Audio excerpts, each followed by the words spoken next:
Bonjour à tous. Aujourd'hui, on va vous montrer comment on a transformé une application de rencontre en un système de géotracking. Donc pour ça, on va vous présenter d'abord un petit peu l'état de l'art, un petit peu de théorie sur tout ce qui est localisation GPS, et enfin on vous montrera le résultat. Donc on a développé un outil qui permet de suivre les gens dans la rue. Deux, trois mots sur nous. Donc on est deux Julien, donc c'est un peu compliqué à Synactive, mais bon, on se débrouille. Ça fait quelques années maintenant qu'on vient à la NDH, donc on est un peu habitué. Donc on va s'arrêter là pour cette partie. Fluxus a déjà présenté un petit peu les activités. On entend beaucoup de bruit autour de tout ce qui est surveillance de masse, etc. Donc il y en a qui ont beaucoup de moyens, etc. Bon, nous on n'a pas de moyens, mais on va quand même vous présenter les travaux qui ont déjà été faits par d'autres, par des écoles, etc. Quelques cas concrets. Donc ça, je vais laisser l'autre Julien présenter cette partie. Alors, dans cette partie, je vais vous présenter les différentes manières de faire de la géolocalisation du pauvre, comme on appelle ça.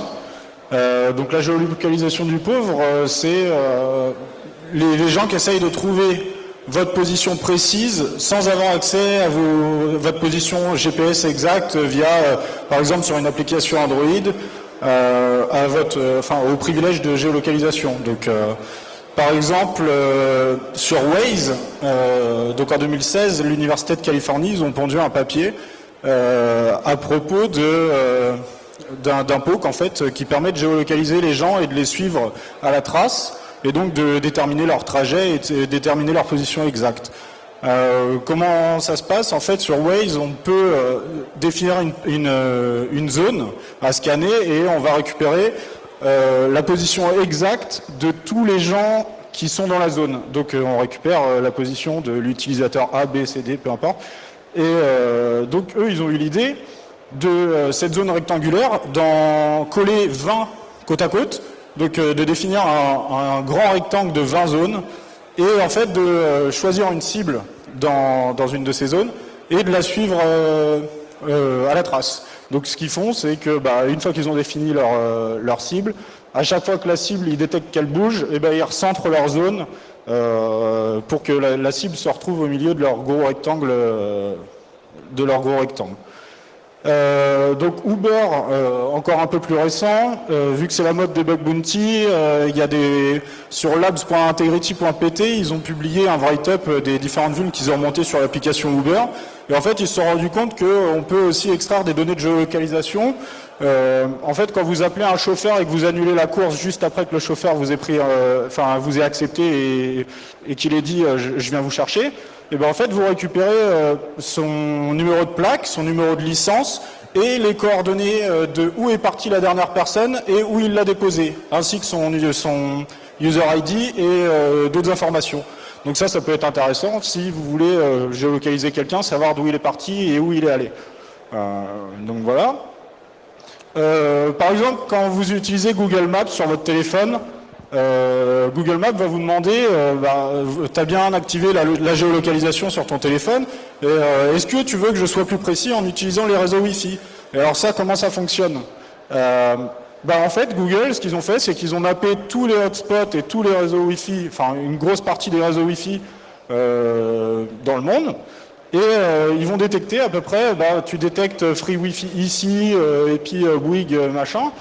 Et donc en fait, tu dois te trouver à peu près par là. Donc ça veut dire que quand le signal GPS est plus faible, ils sont capables de reconstituer votre position approximative à partir des réseaux Wi-Fi que vous captez depuis votre téléphone. Donc ça peut être intéressant et c'est un peu le système qu'on va utiliser, nous, avec l'application de dating. Et donc, il y a des projets qui sont intéressants. Par exemple, Wiggle.net, ils font à peu près la même chose. Ils ont répertorié un grand nombre de hotspots à travers la planète et ça vous donne une map. Et donc, en fait, vous pouvez faire comme Google Maps. Si vous faites une appli Android toute simple qui ne demande pas la géolocalisation mais qui demande juste l'état des réseaux Wi-Fi, vous allez pouvoir déterminer où la personne est sans lui avoir demandé les privilèges de géolocalisation. Donc ça peut être intéressant. Et on a d'autres projets communautaires comme Snoopy, en fait, qui vous dit, nous, on drop des Raspberry Pi un peu partout sur la planète. Et en fait, quand il y a des téléphones qui arrivent et qui balancent des infos sur le Wi-Fi, eh ben, moi je suis en mesure de le reconnaître parce que j'ai plusieurs Raspberry et donc dire cette personne c'est la même et elle se trouve là. Donc je vous invite à aller voir ces projets, c'est assez intéressant.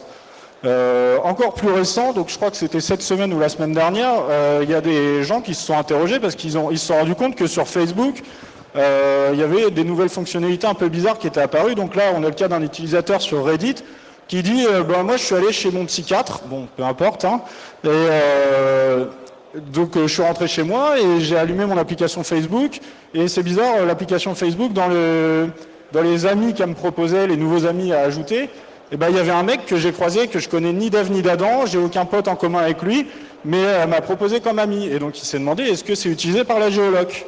Et donc là il y a des gens qui ont demandé à Facebook, ils ont dit alors Facebook vous utilisez la géolocalisation pour nous proposer des amis, c'est pas, on nous a pas demandé quoi. Et donc Facebook, premièrement, il a dit non, nous on n'utilise pas la géolocalisation, pas de ça chez nous, on n'est pas Big Brother. Et en fait, une semaine après, ils ont dit bon, en fait, peut-être que c'est un de nos critères pour vous proposer des amis. Bon, donc là, on peut se poser la question aussi pour faire de la géologue du pauvre. Qu'est-ce qui se passe si j'enlève des critères? Parce que si c'est un des critères, si j'élimine tous les autres, c'est-à-dire que quand vous enregistrez un nouveau compte Facebook, il va peut-être rechercher dans votre répertoire de téléphone, il va rechercher par rapport à votre adresse email dans vos contacts. Si vous enlevez tous ces paramètres-là, que vous partez avec un nouveau numéro de téléphone et un nouveau répertoire, par exemple, il va se baser sur les critères qui lui restent, donc à savoir la géolocalisation. Donc ça peut être intéressant aussi. Donc nous, on a essayé de faire pareil avec une application de dating. Et donc il y a Julien qui va vous expliquer comment on a fait pour déterminer la géolocalisation de quelqu'un avec cette application-là. Ok, alors avant de partir vraiment dans le détail, on va un peu poser le contexte. Pourquoi est-ce qu'on a regardé cette application? C'est simple, hein. Il y a longtemps, on cherchait l'amour. On a testé plein d'applications, hein, sur les markets, il y en a vraiment foison. Bon, malheureusement, il y a beaucoup de robots, c'est assez frustrant. Alors on s'est dit, pourquoi pas regarder les applications GPS? On se dit, il y aura peut-être moins de robots juste à côté de chez nous, hein, on va peut-être moins croiser de robots dans la rue. Donc on a regardé plus ça en détail. On s'est demandé, par des formations professionnelles, bien entendu, à quel point c'est précis, est-ce qu'on peut suivre quelqu'un? Et aujourd'hui, on va voir que c'est possible. On va fixer un petit scénario. Plutôt que de suivre des filles... Alors là, je suis désolé, c'est un peu mangé, hein. Mais bon, je pense que les Français comprendront. On va se placer à la place des femmes et on va essayer de trouver des mecs un peu bizarres qui essaient de vous suivre dans la rue ou qui n'arrêtent pas de vous spammer dans l'application. On a envie un peu de prendre notre revanche sur Jean-Pierre. Donc ça va être un petit peu le but de cette présentation. Je vais vous présenter un petit peu rapidement comment l'application fonctionne. Donc on ne va pas citer le nom de l'application, bien entendu, mais je pense que certains ici vont la reconnaître. L'application fonctionne de la manière suivante. C'est vous promenez dans la rue, vous allez en soirée, etc. Et l'application va vous notifier, entre guillemets, si vous croisez des gens ou pas, selon des préférences de match. Donc c'est disponible sur Google Play et Apple Store, donc faites-vous plaisir. Alors, un peu plus de détails, votre téléphone il va envoyer toute la journée en fait vos coordonnées GPS, donc de manière régulière. Donc il y a des triggers qui vont vraiment activer cette fonctionnalité-là, mais c'est assez souvent, hein, c'est toutes les 2 minutes, un truc comme ça. Ensuite, le serveur il calcule des potentiels matchs, et quand nous on va sur l'application, il nous envoie les potentiels matchs. Et en plus, il vous dit cette personne-là, tu l'as croisée quand tu étais à tel coin de rue, à telle heure. Donc c'est déjà intéressant comme localisation, mais bon, en fait, on voit qu'on n'est pas si précis que ça. On voit pas en bas, c'est mangé, mais en fait, ça va par palier. En fait, le plus proche qu'il peut nous dire, c'est tu as croisé cette personne à 250 mètres. Pour être plus précis, en fait, 250 mètres, ça correspond pour l'application maintenant. Donc maintenant, tu peux voir cette personne. Bon, alors. En vrai, c'est pas tout à fait possible parce que 250 mètres, ça fait grand. Hein, si vous faites en 360, ça fait quand même 5 terrains de football, donc 500 mètres. Donc, nous, on va essayer d'améliorer ça. Petite restriction, c'est qu'on ne peut pas bouger trop vite parce que sinon, on a une activité suspecte. Et évidemment, les serveurs détectent ça et nous bloquent notre compte. Donc voilà, si on arrive, entre guillemets, à améliorer cette position, plutôt que 250 mètres, essayer de réduire vraiment un point un peu plus précis, on va être capable de suivre Jean-Pierre. Donc pour ça, je vais vous laisser Julien vous présenter un petit peu les bases de la géolocalisation. Alors, on s'est dit, ok, on veut faire de la géolocalisation et c'est une grande ambition, mais comment ça marche? Parce que nous, à la base, on fait du pentest chez Synactive et les GPS, moi, j'en ai jamais vu un personnellement. Donc la géolocalisation et le GPS en particulier, comment ça fonctionne? Donc un GPS, pour vulgariser, on a besoin de 3 satellites qui... le premier, on va lui demander à quelle distance je suis de toi. Il va nous répondre une distance. Pour un satellite, en fait, une distance, ça pose un point sur une sphère. Il ne sait pas où on est, il sait qu'on est sur une sphère qui est à telle distance de lui. Donc, c'est pas suffisant. Nous, on a besoin d'un point, on n'a pas besoin d'une sphère. Donc, on appelle un deuxième GPS un deuxième satellite, à la rescousse. Et le deuxième satellite, il nous dit, toi, tu es à telle distance de moi. Donc, potentiellement, ça nous fait l'intersection des 2 sphères, donc un cercle. Donc un cercle, c'est bien encore, mais nous, on a vraiment besoin d'un point, quoi. On veut vraiment de la précision. Donc on appelle encore un 3e satellite à la rescousse, et donc dans le meilleur des cas, on va obtenir un point, mais dans la plupart des cas, en fait, on obtiendra l'intersection de 2 cercles, et donc c'est-à-dire 2 points. Donc en fait, en pratique, il en faut entre 4 et 12 pour déterminer une position exacte. À savoir que, pour la petite information, un GPS civil, c'est 3 à 8 mètres de précision, donc c'est honnête, mais voilà. Et les militaires, ils sont mieux lotis parce que c'est des militaires, et donc ils ont 1 à 3 mètres de précision. Donc c'est bien, mais un militaire, quand même, il a envie d'avoir un peu mieux. Et donc il dit, non, moi, je veux encore moins que 1 à 3 mètres de précision.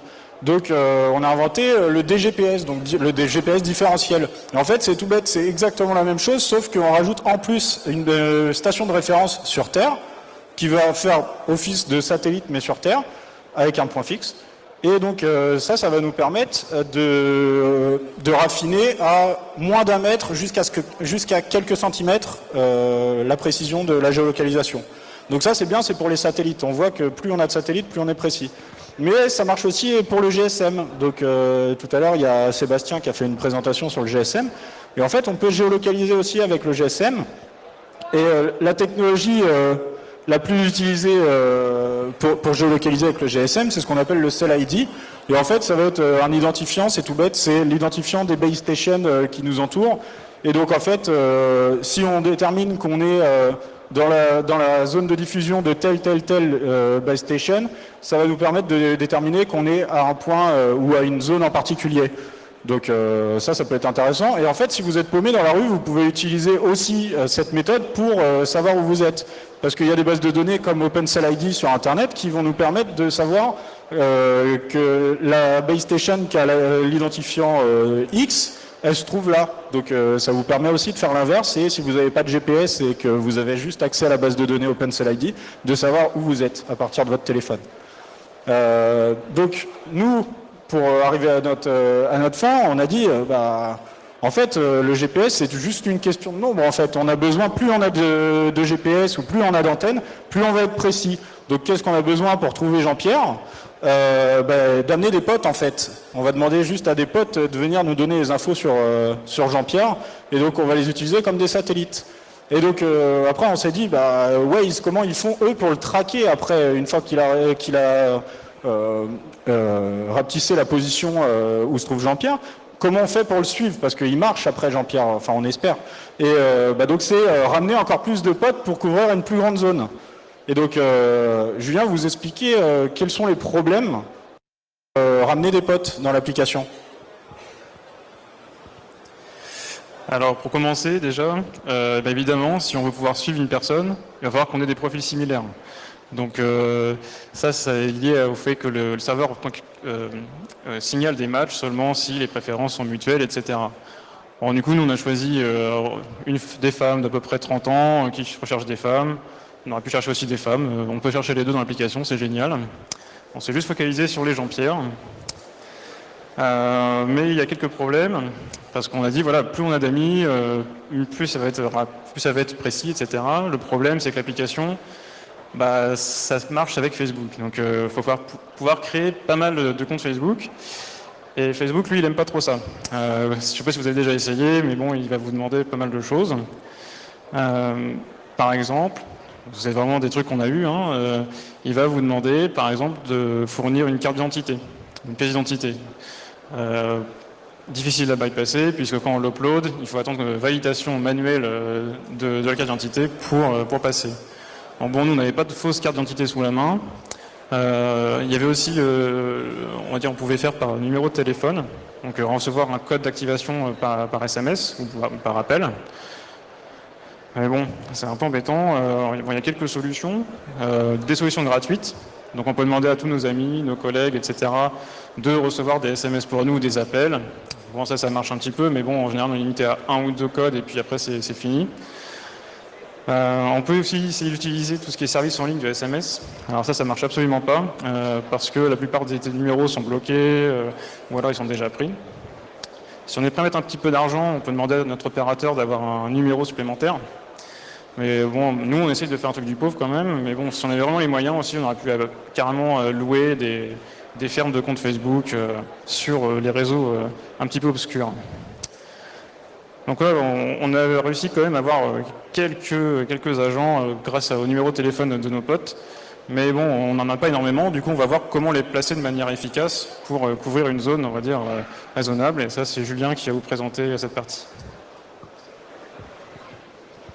Ok, donc Julien a résumé, on n'a pas beaucoup d'agents. Donc là, il va falloir faire des calculs mathématiques de pointe pour savoir comment on place nos agents. Donc accrochez-vous, ça va être compliqué. En fait, comment on optimise l'espace pris par nos agents tout en gardant un niveau de géolocalisation de la personne qui est satisfaisant. Donc là, on a regardé plein de papiers un peu compliqués sur tout ce qui est pavage et tessellation, etc. Donc c'est comment optimiser l'espace. Ça date de la nuit des temps, hein. Les Romains, ils dessinaient déjà des trucs avec des petits carreaux, donc ça remonte un petit peu. Donc il y a deux façons qui ont retenu notre attention de distribuer l'espace. C'est soit de faire une grille carrée, donc un grillage, il n'y a pas plus bête, et soit de faire la même chose avec des triangles. Alors on s'est dit, il doit y avoir un intérêt à faire l'un ou l'autre. On a regardé des formules hyper advanced, et on a dit, les triangles c'est mieux. Pourquoi ? Les triangles, en fait, là, sur la figure de gauche, vous avez un triangle et un carré qui occupent exactement la même aire. Donc, en fait, la seule différence, c'est que pour le triangle, on en a besoin de 3 des agents, évidemment. Enfin, un triangle, 3 sommets, et un carré, 4 sommets. Donc là, j'espère que vous vous accrochez au niveau des maths. Mais en fait, c'est quand on veut doubler et donc avoir 2 triangles ou 2 carrés que ça devient intéressant. C'est que déjà on avait besoin de plus d'agents pour construire un carré, donc 4. Et par contre, si je veux faire un nouveau carré à côté, j'ai besoin de 2 agents supplémentaires que je veux positionner d'un côté ou de l'autre. Et donc ça me porte à 6 agents pour doubler l'aire. Et par contre, si j'utilise des triangles, j'ai besoin de quoi ? J'ai besoin d'un seul agent pour doubler l'aire. Donc on passe de 4 sur le triangle pour doubler l'aire à 6 pour le carré. Donc on s'est dit, les triangles, c'est bien. Et en plus, les triangles, il y a des petites histoires. Donc, on a choisi les triangles. Maintenant, on s'est dit, comment on les espace, les triangles, pour savoir où est-ce qu'est Jean-Pierre. Parce que si je les espace trop, je vais me retrouver avec des cercles de 250 mètres. Et au final, je ne serai pas plus avancé que si je lui cours après. Donc, si je les espace d'1 kilomètre, ça ne sert à rien. Donc nous, on s'est dit, premier abord, 250 mètres, on les espace par rapport à nous. Donc il faut bien imaginer qu'en fait, on est au centre du triangle, là où il y a la flèche rouge qui pointe, et on les espace de 250 mètres de nous, donc tout autour de nous. Donc un triangle équilatéral. Et en fait, on s'est rendu compte que 250 mètres, c'est bien, ça nous donne des jolies rosaces, mais en fait, les 3 zones d'intersection, on a très peu de chances d'atterrir dedans. On a très peu de chances que notre Jean-Pierre, il atterrisse dedans. Donc on s'est dit, en fait, c'est bien, mais c'est pas satisfaisant. Il a plus de chances de tomber dans la grosse zone à côté et qu'on soit aussi perdu qu'au départ. Donc on a commencé à faire 2-3 essais, et en fait, on s'est rendu compte que 240 mètres, 240 mètres, c'était un peu mieux, parce qu'on a une zone centrale, et on a des zones qui sont un petit peu plus statistiquement, on a plus de chances que Jean-Pierre tombe dans une zone plus satisfaisante. Donc 240 mètres, on a dit ok, c'est bien pour trouver Jean-Pierre. Par contre, ça donne quoi en couverture? Donc on avait 10 agents au début, et on s'est dit 10 agents, ça me donne combien d'espace de couverture? Donc, ce qu'il faut savoir, c'est que 10 agents, si je les déploie comme ça, en fait, ça me donne à peu près 1 km 250 en largeur et 722 mètres en hauteur. Donc c'est quand même assez honnête. Quelques petites stats, parce que c'est toujours intéressant d'avoir des stats. Si je veux couvrir Disneyland Paris, il me faut environ 75 agents. Bon, vous risquez d'embêter un peu vos potes, alors envoyez des textos toute la nuit pour qu'ils vous envoient les codes d'activation pour créer les comptes Facebook. Mais au final, 75 agents, c'est réalisable. Et puis même sur les marchés d'Europe de l'Est, ça ne doit pas coûter tant de bitcoin que ça. Par contre, ça se complique. Dès que je veux couvrir Paris en entier, là, j'ai besoin d'un petit millier d'agents. Donc là, ça devient vraiment compliqué. 1000 comptes Facebook comme ça, soit ça va me coûter de l'argent, soit j'ai plus aucun pote après avoir fait mon truc. Et si je veux couvrir la France entière, là, c'est carrément 6 millions d'agents qu'il me faut, donc on oublie. Donc on reste vraiment sur des petites zones et du tracking de personnes. On veut juste trouver un Jean-Pierre. On veut pas suivre tous les Jean-Pierre de France, et Dieu sait qu'il y en a apparemment. Donc voilà. Sur une vraie map, en fait, là, sur la map que je vous présente, là, on avait 14 agents. Ça donne ça, en fait. Là, on est localisé à peu près sur la Tour Eiffel, parce que Euro 2016 oblige. On voulait voir les fans de foot qui convergent vers la fan zone. Qu'est-ce que ça me donne? Donc, en fait, je couvre une bonne moitié du 7e arrondissement et un petit bout du 15e. Donc c'est quand même honnête, avec juste 14 agents. Je me suis juste brouillé avec mes collègues au travail à leur envoyer des messages, donc ça va. Et donc maintenant, on imagine que moi j'ai déployé ma grille et il y a un Jean-Pierre qui rentre et qui m'envoie un poke dans l'application. Alors là je me dis, ça commence à m'énerver, moi, j'aime pas me faire poker par des mecs bizarres. Donc je dis ok, je déploie ma grille autour de lui, j'envoie 3 agents. Où est-ce qu'il est mon Jean-Pierre pour que je l'attrape? Donc en fait il peut être que dans 3 zones, parce que vous vous rappelez que moi je suis au milieu des points A, B et C. Je sais pas si vous voyez bien. Donc je suis situé dans la zone verte et en fait il y a que 3 possibilités de 3 types de zones vraiment où Jean-Pierre peut être. Il va y avoir la zone bleue, donc qui est la moins précise, mais on divise quand même par 4 la surface qu'on avait au début. Donc ça veut dire que la surface de rayon 250 mètres, on l'a déjà divisée par 4. Ça devient quand même un peu honnête. La zone orange, on divise par 18. 18, ça fait quand même un bon ratio.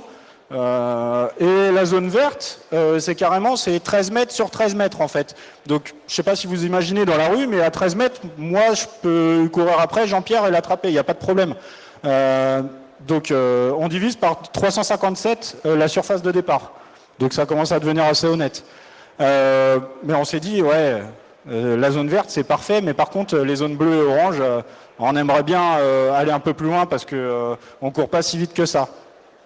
Donc on s'est dit, on va essayer en fait de faire en sorte, dans une deuxième passe, que Jean-Pierre se retrouve dans notre zone verte. Donc on rappelle, les agents, imaginons que je viens de les bouger à l'autre bout de la planète, ils n'ont plus le droit de bouger. Les serveurs, ils vont me dire non, t'attends 5 minutes, tu dois être essoufflé, repose-toi. Donc la solution, c'est d'apporter 3 nouveaux comptes qu'on va appeler des agents volants. Et là, les agents volants, c'est bien, mais où est-ce qu'on les place? Donc c'est tout bête, encore une fois, c'est des mathématiques de pointe. C'est, je définis la nouvelle origine comme ça. Je trace un trait entre les 2 points. Donc par exemple, imaginons dans le cas orange, il a été capté par l'agent A et l'agent B qui était en bas à gauche. Comment je définis ma nouvelle origine? C'est simple, juste au milieu des points A et B, donc pile au milieu de la zone orange. Et pour la zone bleue, c'est simple, c'est entre le point B et la position où moi j'étais au départ. Donc c'est-à-dire le centre du triangle. Ensuite, qu'est-ce qu'il suffit de faire? C'est simple, je prends une empreinte avec mes 3 agents volants et normalement j'ai statistiquement beaucoup plus de chances que mon Jean-Pierre se soit retrouvé de la zone bleue à une zone orange ou carrément à une zone verte, ou de la zone orange jusqu'à une zone verte, donc d'avoir amélioré la précision de mon Jean-Pierre. Qu'est-ce qu'on veut faire maintenant? On a fait plein de géométrie, on a fait plein de maths un peu compliquées, et en fait on veut en faire une web app parce que c'est à la mode. Julien va vous expliquer comment on a mis toute cette géométrie dans une web app.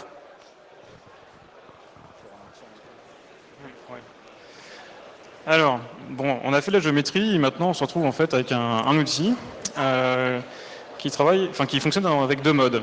Donc le premier mode, ça va être un peu en mode passif. C'est-à-dire qu'en fait, on va juste déployer nos agents et de temps en temps, on va regarder qui est autour de nous. C'est-à-dire qu'on va interroger le serveur. Le serveur va nous dire maintenant, donc à moins de 250 mètres, tu peux voir telle ou telle personne. Donc ça, on rafraîchit toutes les 2 minutes. On met à jour la position s'il y a besoin, s'il a bougé ou pas.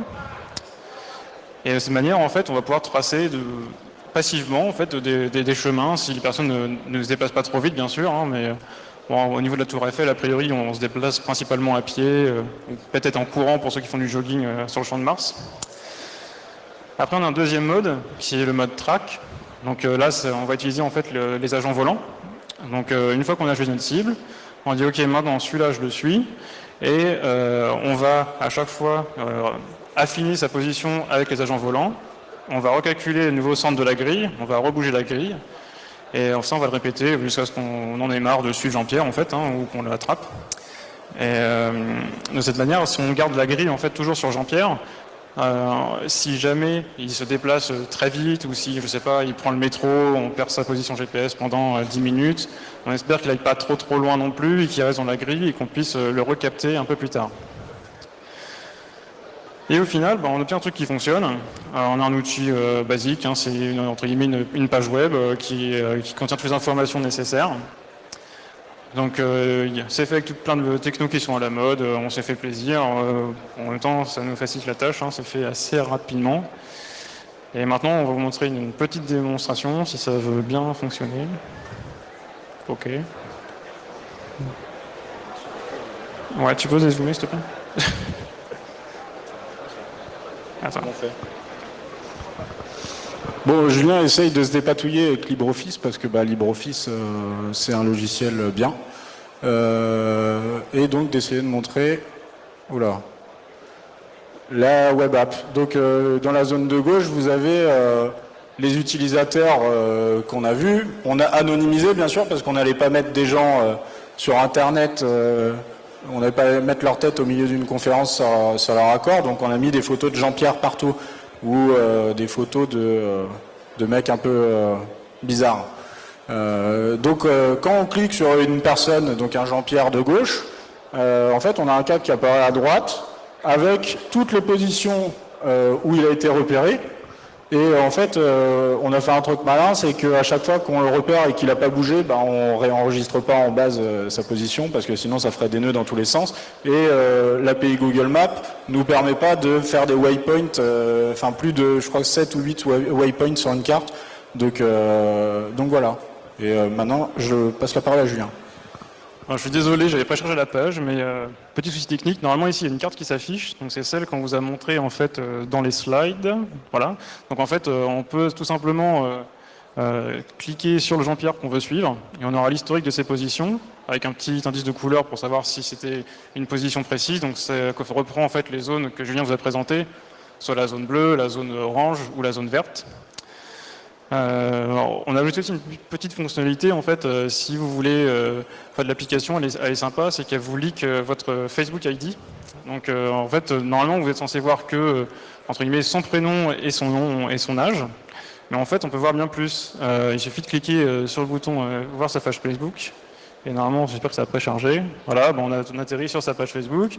On peut voir son nom complet, on peut essayer de chercher ses amis, regarder ses photos, on aura peut-être plus d'informations sur lui. Donc c'est un peu rigolo pour une application qui normalement ne donne que le prénom de la personne. Ouais, c'est tout, je crois. J'ai oublié. Bon, il y a quelques quand même, on peut quand même un peu pallier à ça, pas beaucoup. On va dire en tant qu'utilisateur, il y a quand même un mode avion qui existe dans l'application. Donc par exemple, vous pouvez vous en servir tout le long de la journée si vous ne voulez pas que vous soyez entre guillemets espionné et juste l'activer quand vous voulez retrouver quelqu'un que vous avez croisé en soirée, par exemple, ça peut être une possibilité. Donc c'est notamment ce qu'utilise en fait Waze, voilà. Ils ont inséré un nouveau mode en fait qui fait exactement la même chose. Pardon. Une autre possibilité aussi, c'est de blacklister les gens, mais c'est fastidieux puisqu'il faut regarder dans la liste et puis les blacklister manuellement. Le serveur ne le fera pas pour vous, sauf si éventuellement les gens ont des comportements suspects. Donc, pour l'instant, il n'y a pas vraiment de vraie solution. L'outil, on a pensé aussi à l'améliorer. Parce que bon, pour l'instant, c'est vraiment un POC qu'on vous a montré, mais on peut imaginer aussi un truc qui est un peu plus avancé, qui détecte si l'agent a été détecté, etc. Peut-être même ajouter d'autres plugins. Donc ça peut être en utilisant d'autres méthodes de géolocalisation que Julien vous a présenté au début. Donc on pourrait de cette manière en fait combiner toutes les données de localisation pour essayer de gagner en précision. Et voilà, on pourrait très bien imaginer utiliser une autre application de rencontre, par exemple, qui utilise les mêmes Facebook ID pour retrouver les mêmes personnes. Et en plaçant, entre guillemets, les agents d'autres endroits, on pourrait vraiment améliorer la précision, on peut même doubler notre grille, par exemple. On pourrait aussi en fait crawler des réseaux sociaux qui font fuiter des informations de géolocalisation.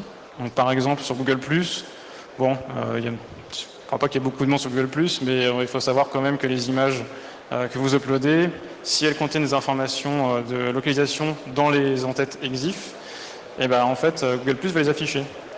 Donc si vous avez mangé je ne sais pas quoi à midi, vous voulez partager avec vos amis sur Google+, vous prenez votre photo avec votre smartphone, en Samsung, je ne sais pas quoi, il y a de fortes chances en fait que la localisation se retrouve dans l'image. On peut aussi utiliser la fonctionnalité de Facebook, donc Facebook Nearby, qui est assez nouvelle, elle a été introduite il y a quelques semaines. Donc si vous allez voir dans notre application Facebook smartphone, en fait, vous avez un menu qui vous permet de découvrir des gens qui sont autour de vous. Donc on pourrait aussi imaginer retrouver des gens de cette manière. En tout cas, pour nous, c'est une mission qui termine en succès, puisqu'on peut suivre Jean-Pierre. Donc ça, c'est assez intéressant. Si on combine en plus avec la présentation de Fluxus, on pourrait même suivre les gens jusqu'à chez eux, pirater leur interphone, rentrer chez eux. Enfin bon, ça peut aller loin, tout ça. On peut vraiment attraper Jean-Pierre. En plus, notre appli, on pourrait l'étendre à pas mal de choses qui utilisent le GPS. Nous, tout ce qu'il nous faut, c'est juste un identifiant de personne. Donc, ça peut être un Facebook ID, ça peut être n'importe quoi. Une position, on va dire, à peu près précise. Et un timestamp, voilà, on envoie tout ça à Google Maps API, et puis il nous retrace à peu près le trajet qui a l'air cohérent. Et ce qu'on se rend compte, c'est que, ok, on nous présente pas mal de choses qui nous font peur sur la surveillance de masse, etc. Bon, nous, en fait, avec 0 €, on a fait un truc assez sympa. On peut suivre les gens dans Paris, par exemple. Donc, il n'y a pas besoin d'une agence gouvernementale ou être un géant de l'Internet comme Google, Facebook, etc. pour suivre les gens. Donc, mission accomplie. Petite note finale, faites attention, entre guillemets, même si, malheureusement, on n'a pas forcément le choix. Quand vous installez une application, il n'y a pas que la localisation qui peut, entre guillemets, faire fuiter aussi votre position. Donc, on a vu en début, ça peut être l'état Wi-Fi pour récupérer le SSID, par exemple. Ça peut être les informations GSM pour récupérer le Cell ID. Voilà, il y a plein d'autres méthodes qui pourraient permettre de faire fuiter votre position. Donc, voilà. Et comme note finale, ne soyez pas un Jean-Pierre. Je vous remercie.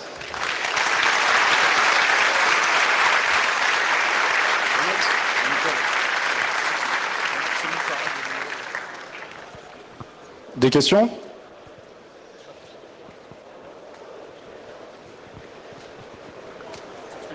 Bonjour et merci pour cette présentation.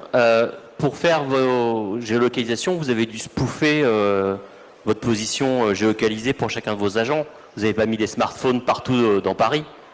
Non, on n'a pas. En fait, le but, c'est de faire un truc du pauvre. Donc, on n'avait pas de quoi acheter des smartphones, même des Nexus à 300 €. On n'a pas les sous pour les acheter. Donc, nous, ce qu'on a fait, c'est tout simple. C'est pour te géolocaliser dans l'application, c'est une requête post. Ok, donc en fait c'est 2 requêtes post, c'est parce que l'application, ce qu'elle fait, c'est qu'elle utilise les données de ton téléphone pour binder ta session. Donc elle dit, moi j'utilise, je sais pas, un OnePlus, la version de mon truc c'est ça. Donc en fait, ça permet de faire un fingerprint de ton device. Et en fait, on avait eu un problème parce qu'on utilisait le même fingerprint de device pour tous nos agents. Et on disait, c'est bizarre parce que lui, cet agent-là, il n'a pas l'air de bouger. Pour la simple et bonne raison qu'en fait, on déroulait tous les bindings avec la première requête post et après on avait une fonction entre guillemets goto qui permettait d'actualiser la position de notre agent. Et en fait, on s'est rendu compte qu'il n'y avait que le dernier qui bougeait. le dernier en fait qui avait été bindé qui bougeait. Et en fait, on a juste changé, on fait le binding avec une requête post HTTP basique, hein, et ensuite le changement de position, et on fait ça pour chaque agent. Et donc ça tient dans un thread, quoi. Il n'y a pas de... Donc en fait, pour résoudre le problème, l'application elle a juste à chiffrer ces données avec une clé publique, enfin une clé de chiffrement, et donc dans ce cas-là, ce sera plus facile pour vous de chiffrer les locations. En fait, il suffira d'instrumenter le code de l'application pour pouvoir faire la même chose, quoi. C'est juste à partir du moment où on sait comment envoyer les données au serveur, c'est bon. Mais en fait, là, pour le moment, toutes les applications, par exemple Waze ou celle-ci, la seule méthode vraiment, la contre-mesure qu'ils ont trouvée pour protéger leurs utilisateurs, c'est de leur dire vous avez un mode en fait qui met l'application en off. Ça éteint complètement le système. Ou sinon il y a dès que vous voyez un mec un peu chelou, vous faites blacklister et il vous verra plus jamais et vous le verrez plus jamais. Mais bon, ça requiert une action de l'utilisateur pour se protéger. Mais il n'y a pas encore vraiment de détection parce que nous, nos agents, quand ils bougeaient tous exactement du même vecteur. L'application, ça lui a jamais posé de problème. Donc voilà. Merci.